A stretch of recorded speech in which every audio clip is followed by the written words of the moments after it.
Purposely. Your life, God's purpose. Listen at purposely.com. Have you ever had to be that one person who had to speak up? Maybe the one person in the meeting where the plan didn't sound right, or the one person who felt like the conversation wasn't sitting right with you. It's hard to be the only one, but sometimes that's exactly why God has positioned you where you are. Hey, this is Jen. Welcome back to the Bible for Busy People podcast. This week we are talking about nameless women in the scriptures and how they had an impact on the story of God. In the chapter before this, the one that we're going to read today, and you can read it later, you see Jesus in the moments leading up to the cross. He was honored and anointed. He celebrated his last Passover with his disciples. He prayed for relief from what he's called to do, and then God confirmed that plan. Judas betrayed him, he was falsely accused before the Sanhedrin, and one of his closest friends denied him, and then all of his friends deserted him. So you can imagine his mental and even physical state at this point, standing before Pilate, who would supposedly decide his fate, although we know that it was all part of God's plan. We're reading in Matthew 27, verses 1 through 2. It says, "Early in the morning, all the chief priests and the elders of the people made their plans how to have Jesus executed. So they bound him, led him away, and handed him over to Pilate, the governor." We'll stop there for a second. The Sanhedrin was particularly shady about how they went about killing Jesus.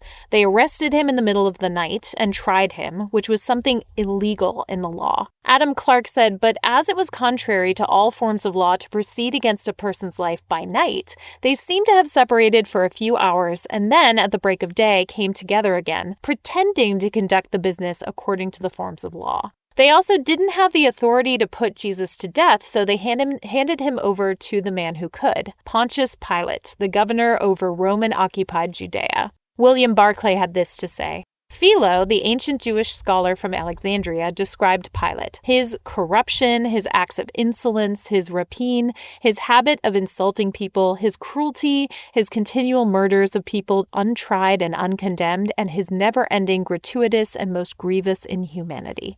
That's quite a description of someone. So Pilate was their slam dunk plan, a cruel leader who could probably easily be persuaded to send a man to his death. Also, according to the Enduring Word commentary, Pilate wouldn't have cared about Jewish religious matters, so their false accusations made Jesus out to be a revolutionary who was telling people not to pay taxes and that he was setting himself up as against Caesar as king. So basically, they made him out to be a threat to the empire, and that's what Pilate paid attention to. Now we're reading in verse 11 of Matthew 27. It says, "Meanwhile, Jesus stood before the governor, and the governor asked him, 'Are you the king of the Jews?'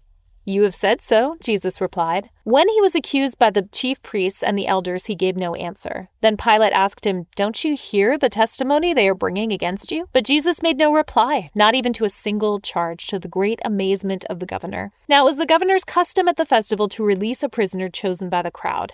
At that time, they had a well-known prisoner whose name was Jesus Barabbas. So when the crowd had gathered, Pilate asked them, 'Which one do you want me to release to you, Jesus Barabbas or Jesus who is called the Messiah?'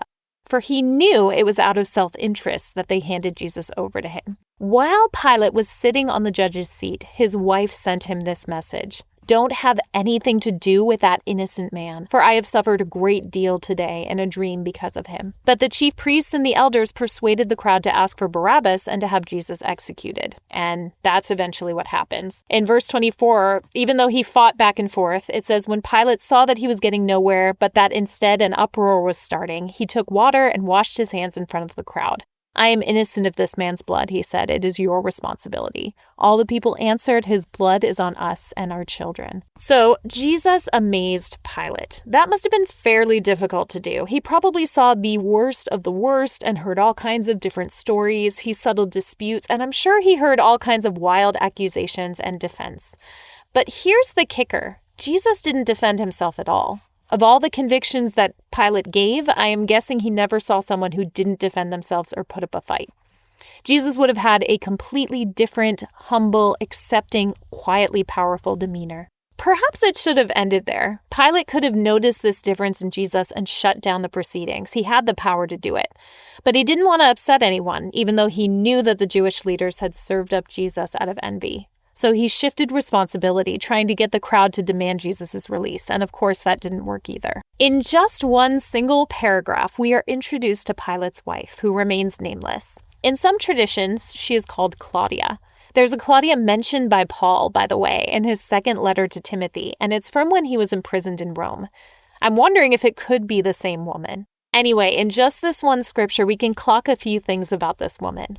First, she had some kind of dream that made her suffer, and a dream that indicated that Jesus was innocent. Or maybe she just knew from reputation that Jesus was innocent. Through the scriptures, God has spoken through dreams, and I believe it's just another way God might speak to us even today. So who knows if she was used to having prophetic dreams, or if this was out of the blue, but it stirred her enough to do something bold, telling her husband bluntly not to have anything to do with the situation. She was urgent. She was confronting a husband we know to be cruel, hopefully not towards her, and significantly, she was the only person to stand up for Jesus. Marg Moscow muses about Pilate's wife on her blog, pointing out that only someone close to Pilate's wife or to the situation could have known about this message. It's possible Pilate's wife was a believer and she shared that detail herself. Or maybe she became a Christian later after seeing all that happened. Recently, I watched a video of Dr. Gina Stewart speaking on this story, and I love her passion for it, especially for Pilate's wife. She referred to her as Claudia. She asked the question, is there anybody here who will speak up for Jesus? Speak up for Jesus when it's unpopular, when it's uncommon, when it's inconvenient, when they silence you, when they hate you. Will you speak up when you're at seats of power, when no one's looking? Those are the questions that I want to leave you with today. Will you be the one to speak up? This woman, only mentioned one time in scripture that we know for sure, left a legacy of being courageous enough to be the one. I'll leave you with that. Let's talk again tomorrow. Thank you for listening to The Bible for Busy People. If you need prayer or want to go deeper in your faith, visit our show notes. Will you take a moment to share with a friend and leave a review? It helps the Bible get into even more people's minds and hearts. Find more podcasts that will recharge you at purposely.com.